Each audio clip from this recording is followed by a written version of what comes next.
Chers frères et sœurs en Christ, rebonjour. Nous allons nous arrêter sur le deuxième moment où notre Seigneur, notre Sauveur, a versé son sang pour chacune de nos vies, pour notre rachat, pour notre rédemption. Nous allons donc prier autour de l'agonie de Jésus. À Gethsémani, comme nous le savons, le Seigneur Jésus va vivre un des moments les plus pénibles, les plus tristes de sa vie.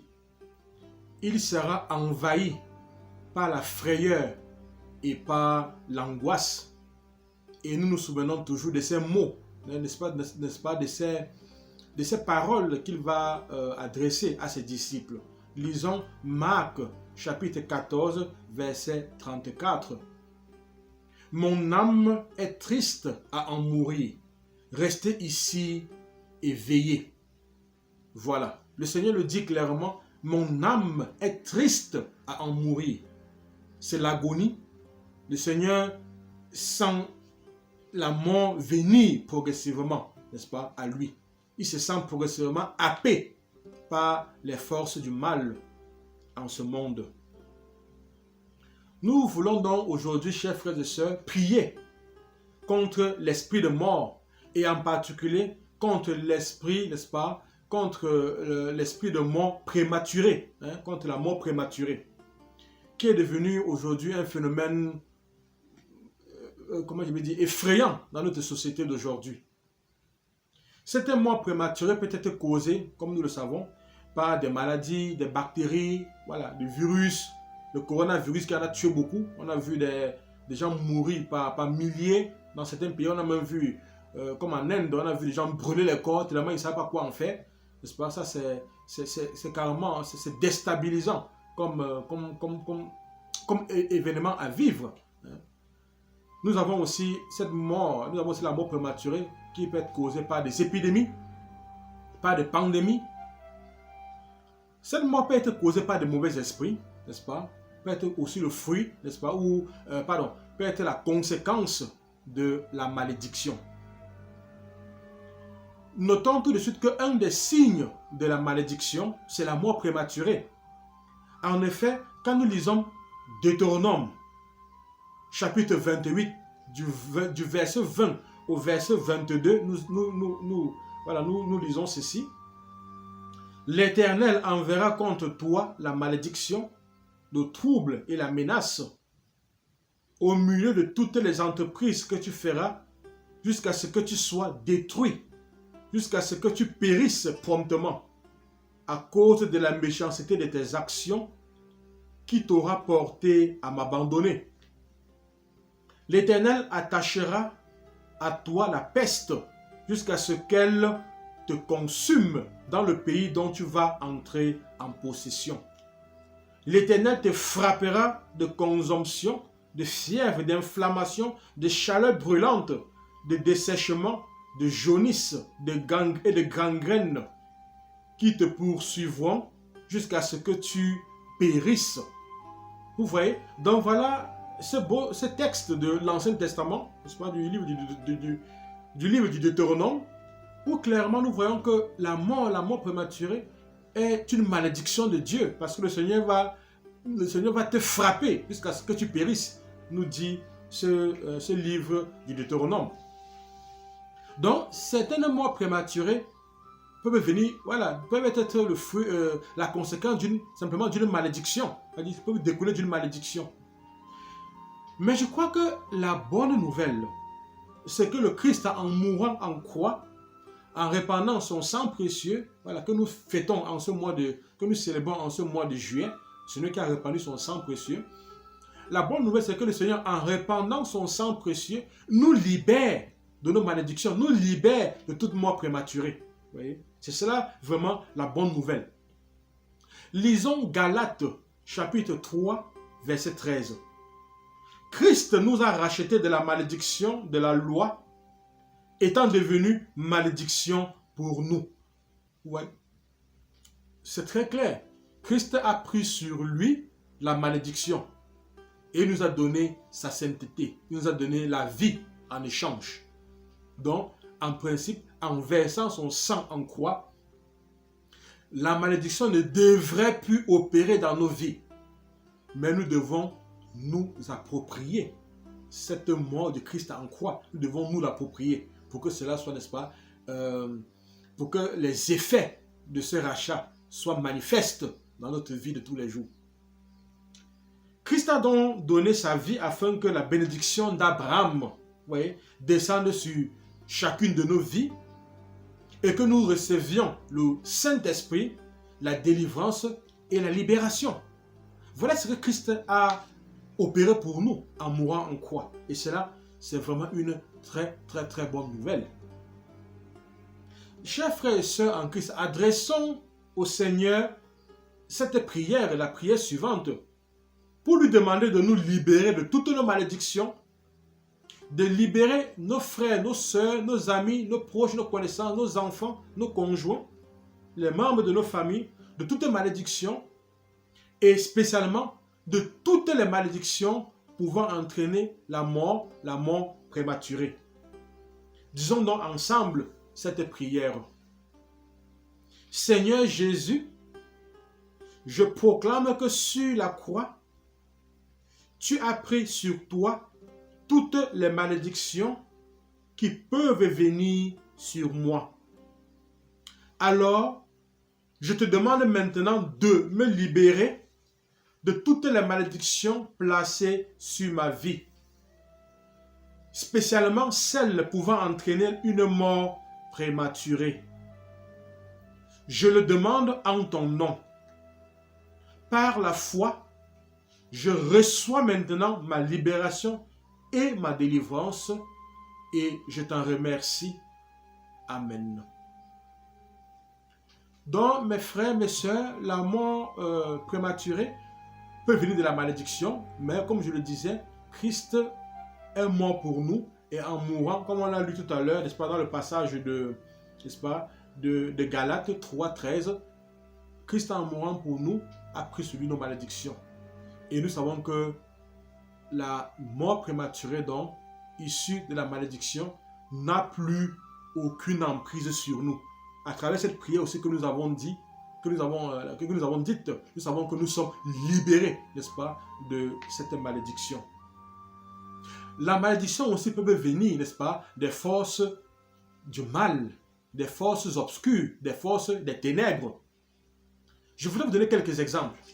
Il y a de cela quelques jours, non, il y a de cela plusieurs jours, nous avons vu sur les réseaux sociaux un serpent qui a été tué quelque part au Cameroun. Il a été tué, il a été éventré. Et dans ce serpent, on a sorti un papier, une liste de noms, avec le nom des individus dessus. Voilà. Disait-on, c'est des individus qui étaient destinés à mourir. Donc, il est clair que ça, c'est vraiment des pratiques sataniques, des pratiques occultes, n'est-ce pas, visant à détruire la vie, à supprimer la vie. Un autre exemple encore, il y a de cela plusieurs années maintenant, j'étais en Côte d'Ivoire, à Abidjan, et il y a une jeune fille qui devait être opérée pour la 7e fois. Cela faisait 3 ans qu'elle était opérée chaque 6 mois. Donc elle avait déjà subi 6 opérations. Donc chaque année, 2 opérations. Chaque 6 mois, opération. Alors, c'est sa grande soeur qui est médecin, qui est toujours médecin d'ailleurs, je crois, voilà, et qui était une des chrétiennes vraiment pratiquantes de notre chapelle, Jésus à Abidjan, qui m'a dit, mon père, est-ce que vous pouvez prier sur ma soeur, mais parce que voilà, elle va subir une intervention chirurgicale, il faut dire c'est bien que vous priez sur elle avant qu'elle n'aille au bloc opératoire dans les jours qui viennent. Bon, il dit pas de problème, venez avec la fille. Cette femme m'a amené sa soeur. Bon, je l'ai écoutée, on a prié. Et aussitôt que j'ai posé la main sur elle, bon, c'était des cris, des voix qui sont mises à parler en disant, mais pourquoi nous sommes là, tu ne peux rien nous faire, tu es un petit prêtre, tu ne peux rien. Voilà. Et c'est vrai que je n'avais même pas encore 1 an de sacerdoce, c'était vraiment, on pouvait dire un petit prêtre. Mais la grâce de Dieu ne tient pas compte des nombres des années de sacerdoce. Mais tout ce que je peux dire, c'est que, voilà, ils se sont mis à parler, ils se sont dit, bon voilà, c'est nous qui, ils nous ont dit qui ils étaient, c'est nous qui sommes en train de détruire sa vie, et de toute façon, à la prochaine opération, la 7e opération, et même ils ont dit la 7e opération, à la 7e opération, Voilà. Moi, je ne savais même pas que c'était la 7e. Ça se m'avait seulement dit qu'elle devait être opérée, mais elle ne m'a même pas donné de détails. Ils me disent que bon, voilà, la prochaine opération, la 7e opération, elle va mourir sur la table d'opération. Voilà, c'est programmé. Et je peux vous dire que c'était devenu un véritable combat, un véritable exorcisme, une prière de délivrance, comme vous voulez. Voilà. Donc, j'ai pu prier pendant des heures et des heures. Elle est revenue les jours suivants, on a prié. Et je peux vous dire que ils ont, de toute façon, le Seigneur les a tous expulsés de ce corps. Ce corps ne leur appartient pas. Ce corps, c'est un corps qui a été racheté par le sang de Jésus-Christ, il faut le savoir. Ils ont tous été donc expulsés. Je dis, de toute façon, la sœur qui était médecin, la grande sœur qui était médecin a suivi ce qu'eux disaient, que lors de la 7e opération, sa sœur devait mourir sur la table d'opération. Donc je dis, pas question, vous ne l'opérez pas pour le moment. On attend de voir comment ça va évoluer et si besoin, elle le fera, mais plus tard. Donc, je lui ai demandé de surseoir l'opération. De toute façon, je peux vous dire qu'elle a été guérie. L'opération n'a plus eu lieu. C'était fini. Voilà. Donc, il y a des cas comme ça où il y a des morts prématurées qui sont programmées par des forces du mal. Un autre exemple que je peux donner par rapport à ça, ça s'est passé quand j'étais en France. J'ai fait l'étude de théologie à Paris. Il y a une jeune Camerounaise qui a fini ses études, qui est venue me voir pour parler et prier. Mais je peux vous dire que cette jeune Camerounaise, vraiment, je ne sais pas, dégager une puanteur. Je m'excuse de le dire, ce n'est pas une insulte, ce n'est pas vraiment une insulte, ce n'est pas méchant, mais je partage simplement ce que j'ai ressenti. Cette jeune fille, pourtant une très belle fille, mais elle avait une drôle d'odeur, c'est-à-dire qu'une puanteur, une odeur de cadavre. Vous voyez? Il y a parfois des gens comme ça, si vous faites attention autour de nous, qui ont vraiment des odeurs, mais des odeurs de cadavres. Ouais. Et parfois, c'est des gens qui sont déjà aux portes de la mort et de morts prématurées. Hein, des morts prématurées, des morts mystiques, etc. Voyez-vous? Donc, on a prié avec cette fille et progressivement, l'odeur aussi s'est estompée. Vous voyez? Donc, parfois, ces odeurs-là comme ça, c'est parce que les gens sont déjà pratiquement partis. Vous voyez? C'est-à-dire, en fait, si vous voulez, c'est des cadavres debout. C'est des personnes qui marchent, mais en fait, qui sont déjà dans un autre monde. Donc, il y a ces personnes-là qui dégagent des odeurs de cadavres, des odeurs de mort, et que nous devons aider. Si nous ne nous levons pas vraiment dans la prière, nous allons perdre ces personnes. Nous allons vraiment les perdre. Donc, c'est des personnes, il ne faut pas les prendre ces phénomènes à la légère. Il faut les prendre au sérieux. Il ne faut pas avoir peur, mais il faut les prendre au sérieux et les attaquer vraiment de front. Il faut vraiment élever des prières d'autorité, des prières de commandement pour libérer ces personnes. Quand je faisais la classe des terminales, j'étais à Douala au Cameroun, voilà, c'est là où j'ai grandi, à Douala. Je partais souvent voir un prêtre à Douala, un prêtre Jésus qui m'accompagnait pour que je devienne prêtre Jésus, pour que j'aille dans la compagnie de Jésus. Ce prêtre s'appelait, il est mort maintenant, il s'appelle Éric de Rony. Il a écrit un très beau livre, Les yeux de ma chèvre. Alors, il a beaucoup travaillé avec les Ngangans du monde Sawa. Voilà, il était, je crois, d'abord un des notables de Sawa. Voilà. Il a écrit, d'ailleurs, la rue du centre spirituel, à Bolamoussadi, porte son nom, la rue Éric de Rony. C'est celui qui m'a accompagné avant que j'entre chez les Jésuites. Et il a beaucoup travaillé sur les phénomènes de sorcellerie, tout ça. Et il me parlait souvent, quand on voyageait, je crois une fois on voyageait d'aller à l'ouest, il disait, bon, tu vois le mont coupé, on avait dans le Manengumba là-bas, il m'a dit, tu vois le mont coupé, il y a des gens qui sont là-bas en haut, qui sont décédés, mais en fait, ils ne sont pas vraiment décédés. On les a seulement, sur une manière de... Les forces humaines les ont récupérés pour les faire travailler dans les plantations, là-bas en haut, au mont coupé là-bas. Hein. Donc, lui aussi a beaucoup étudié ces phénomènes. Donc, c'est des phénomènes parfois que nous vivons dans nos sociétés tous les jours, ces phénomènes de mort prématurée. Aujourd'hui, nous prions pour l'agonie, nous prions autour de l'agonie de Jésus, de la mort de Jésus. Mais je voudrais que nous puissions élever des prières contre les morts prématurées dans nos vies, contre les listes sur lesquelles, n'est-ce pas, nos noms ont été inscrits, contre ceux qui vont dans des cercles sataniques de nos noms, qui vont dans des réunions sataniques de nos noms, qui vont, n'est-ce pas, dans des réunions bizarres de nos noms pour que nous puissions, n'est-ce pas, mourir et de manière prématurée. Donc nous allons prier pour cela, pour que le Seigneur puisse, n'est-ce pas, nous en libérer.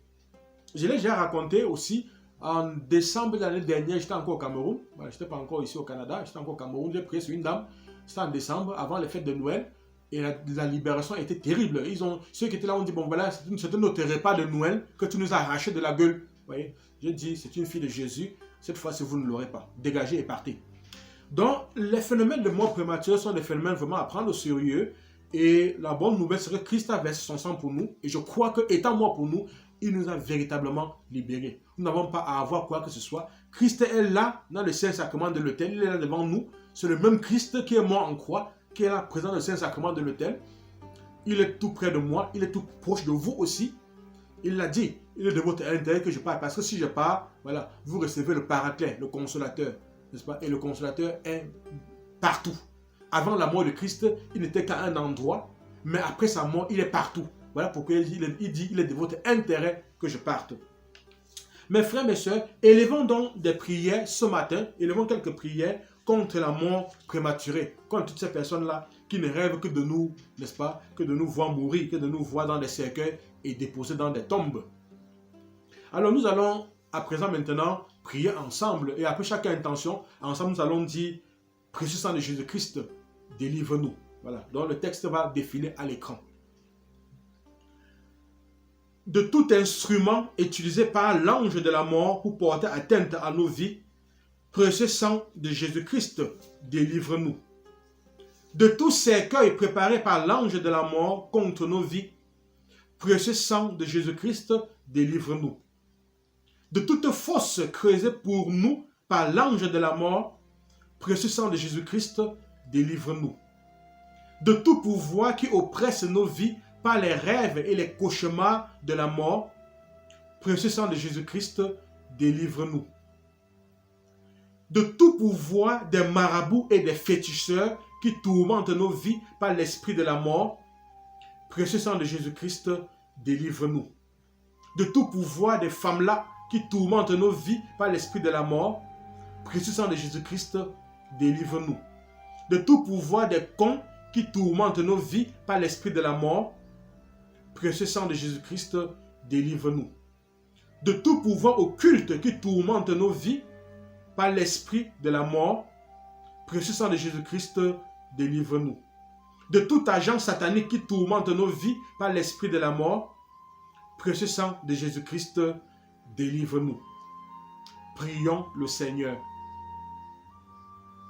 Précieux sang de Jésus-Christ, toi qui as racheté et purifié nos corps, toi qui parles continuellement pour nous devant Dieu, protège-nous de toute mort prématurée. Amen. Mes frères, mes sœurs, je vous invite maintenant à prendre quelques secondes pour présenter vos intentions de prière personnelle au Seigneur.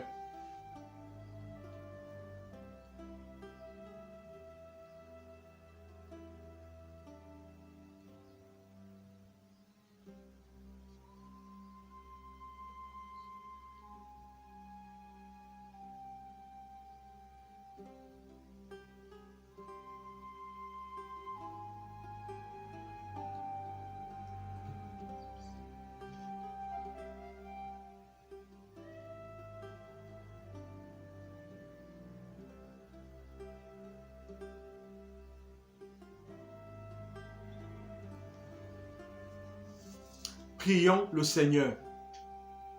Seigneur, je te prie d'exaucer toutes ces intentions qui t'ont été présentées. Délivre et libère chacun de tes enfants.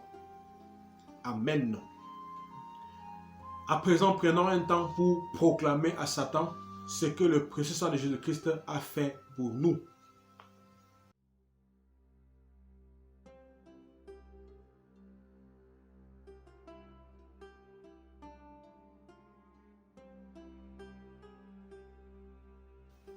Père, au nom de Jésus, par la puissance de l'Esprit Saint et l'intercession de la Vierge Marie et de Saint Michel Archange, je proclame que sur la croix, Jésus a pris sur lui toutes les malédictions qui peuvent venir sur moi. Je proclame que je suis à présent libéré de toutes les malédictions placées sur ma vie, spécialement celles pouvant entraîner une mort prématurée. Je proclame que Jésus est mort de ma mort afin que je puisse avoir part à la vie. Je proclame que mon nom est soustrait de toutes les listes sataniques, de tous les cercles sataniques, de toutes les réunions diaboliques. Je me recouvre du précieux sang de Jésus-Christ et proclame ma guérison, ma libération et ma délivrance. Je me recouvre du précieux sang de Jésus-Christ et proclame ma guérison, ma libération et ma délivrance. Je me recouvre du précieux sang de Jésus-Christ et proclame ma guérison, ma libération et ma délivrance. Amen.